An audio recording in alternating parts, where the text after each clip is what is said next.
Across Australian professional sport, a wide range of technologies are used on and off the field to collect personal information about athletes. They range from continuous heart rate, GPS and video monitoring to menstrual cycle and sleep tracking.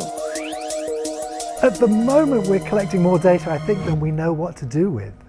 There is this promise that artificial intelligence techniques like machine learning is going to give us some insights, but that at the moment is more promise than delivering on it. So professional sport is at the absolute frontier of human monitoring, with every measurable aspect of athletes' lives constantly tracked. But we need to ask, what are we measuring and why? And data and machine learning will only ever provide a reductive, pixelated response to those questions. So athletes by definition are outliers. They deviate from the mean and they defy prediction. But why this matters so much for all of us, whether or not you're a sports fan, is what we tolerate in terms of human monitoring on our sporting fields foreshadows what we'll tolerate in other workplaces, in public life, in private life, and we must have limits. Professor Toby Walsh and Associate Professor Julia Powell are the co-chairs of the Australian Academy of Sciences discussion paper, Getting Ahead of the Game, Athlete Data in Professional Sport. Professor Walsh is one of the world's leading researchers in artificial intelligence and believes limits should be placed on data collection in professional sport to avoid exploitation of athletes. It used to be that we might collect data when you were playing a game.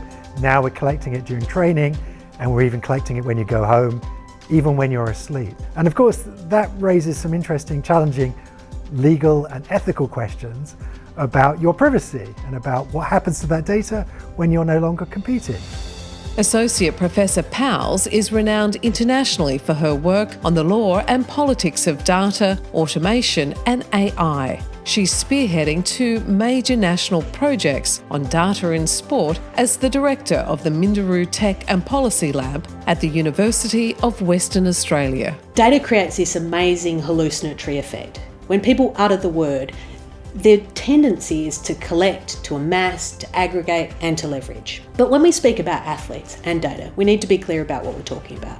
We're talking about personal and often highly sensitive information. And once this information exists, everyone wants a piece of it.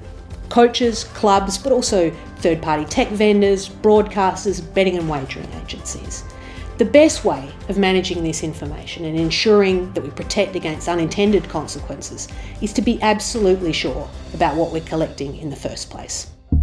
Collecting data on and off the field is now so commonplace that many people are unaware of how expansive and invasive the practice has become. Because we've got more and more cheap sensors so that we can collect this tsunami of data, not just data about people's position and motion around the playing pitch, but also biometric information about their heartbeat, their blood pressure, and all of this information that now we can collect very easily and very cheaply. Now, the Australian Academy of Science and Minderoo Tech and Policy Lab at the University of Western Australia are calling for a national conversation to identify opportunities for sports data governance in Australia. We need to get ahead of the game, and that requires equal parts rigorous evidence-based assessments of what data can and importantly cannot do, and it takes principled leadership to ensure that athletes and athlete rights are protected and promoted, both in their own interests and in the public interest.